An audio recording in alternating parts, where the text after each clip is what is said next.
Halo Sobat Good Movie, apa kabar? Gimana nih keadaan kalian? Semoga sehat selalu ya. By the way, hari ini kita akan membahas alur sebuah film asal Korea Selatan. Nah, buat kalian pejuang LDR, wajib banget nih nonton film ini. Sebagai orang yang LDR, film ini sebenarnya relate banget sih dengan kehidupan percintaan orang-orang LDR.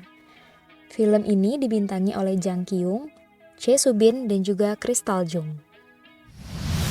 Oke, nggak perlu berlama-lama lagi. Atur posisi rebahan and enjoy.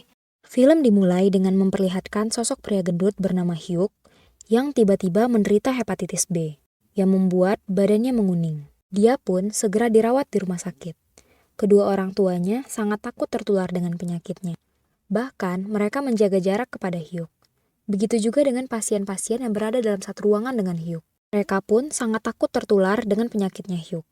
Perawat Daeun yang merasa kasihan melihatnya, dia pun merawat Hyuk dengan sangat spesial dari pasien lain. Karena mendapat perhatian-perhatian kecil dari perawat Daeun, membuat Hyuk lama-kelamaan menaruh rasa kepada perawat Daeun. Hyuk pun juga berbalik memberikan perhatian-perhatian kecil pada Daeun. Seperti membiarkan Daeun tidur dekat dengan kasurnya karena padatnya shift malam Daeun,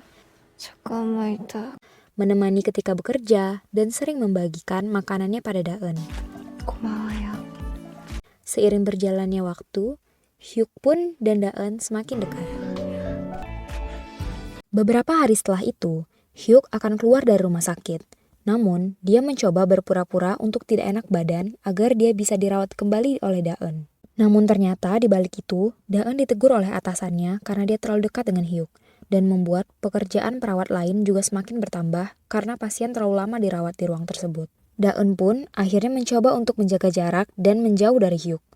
Di hari kepulangan Hyuk, di saat dia dinyatakan sembuh dari penyakitnya, dia dijemput oleh kedua orang tuanya. Namun, dia tampak kesal karena Daeun tidak ada di saat hari-hari terakhirnya. Ketika bersama teman-temannya, Hyuk mencoba menceritakan tentang apa yang dialaminya bersama perawat di rumah sakit tersebut. Namun, teman-temannya tidak ada yang percaya kepadanya. Karena bagi teman-temannya sangat mustahil pria gendut sepertinya memiliki wanita dan ada perawat yang mendekatinya. 너 그 간호사 Beberapa hari setelah kepulangannya, Hyuk mencoba mengunjungi rumah sakit tersebut. Ternyata, Daeun tidak ada di sana. Dia pun mencoba masuk ke meja operator untuk mencari kontak Daeun. Namun, dia ketahuan oleh perawat lainnya.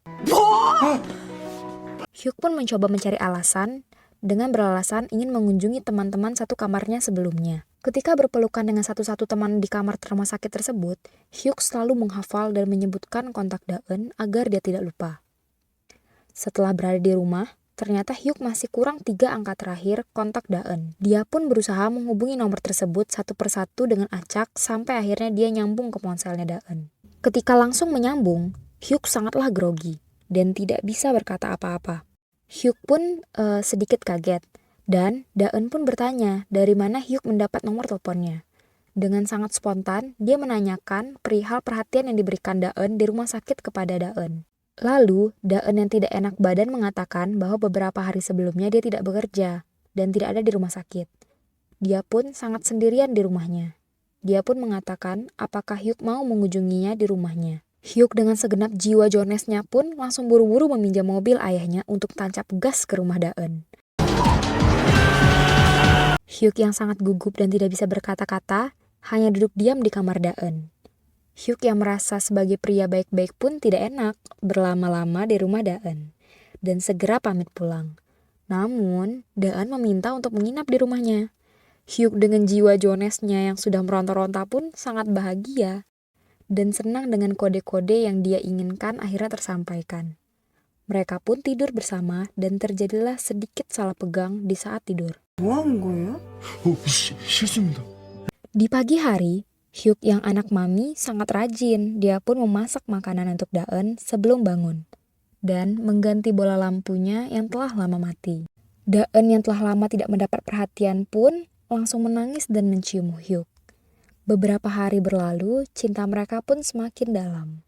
Hyuk pun sering mengunjungi Daeun di rumah sakit dan membawa makanan untuk Daeun. Bahkan ketika libur, Hyuk sering berkunjung ke rumahnya untuk sekedar bermain game bersama Daeun. Ketika Daeun pulang kerja, Hyuk juga menjemput Daeun dengan mobil ayahnya yang sangat mahal, yang membuat perawat lain terheran-heran melihatnya. Mereka pun mengadakan makan malam di restoran yang mahal dan terkenal. Hyuk pun mencoba menanyakan cincin yang sebelumnya dipakai Daeun. Namun, Daeun mengatakan bahwa cincinnya telah hilang. Daeun pun mengajak Hyuk untuk berlibur ke Jeju. Dia mengatakan bahwa teman baiknya memberikan tiket liburan ke sana. Dengan sangat senang, Hyuk pun langsung menyiapkan barang-barang untuk berlibur bersama. Mereka pun mencoba mencari baju couple. Namun, karena badan Hyuk yang terlalu besar, tidak ada yang muat untuk dipakainya. Sampai-sampai dia sangat kesal dan berjanji dia akan menguruskan badannya. Keesokan harinya, tiba saatnya mereka melakukan perjalanan ke Jeju. Hyuk sangat kesal karena dia pergi naik taksi dan tidak bisa menjemput Daeun, karena ayahnya menyembunyikan kunci mobilnya. Namun Daeun yang melihat ketulusan Hyuk, dia pun memberikan hadiah sepatu couple. Dia pun sangat senang dan kegirangan. Dia langsung memakai sepatu tersebut dan dia mengatakan bahwa dia akan menguruskan badannya. Setelah memakai sepatu tersebut, scene pun berpindah di mana sepatu yang dipakai Hyuk sudah sangat jelek dan badannya pun sekarang sudah sangat atletis. Mereka pun sudah menjalani hubungan cinta yang sangat dekat. Hyuk dan Daeun pun tinggal satu rumah. Dan seperti biasa, Hyuk selalu menyiapkan makanan dan memasak untuk Daeun sebelum Daeun bangun.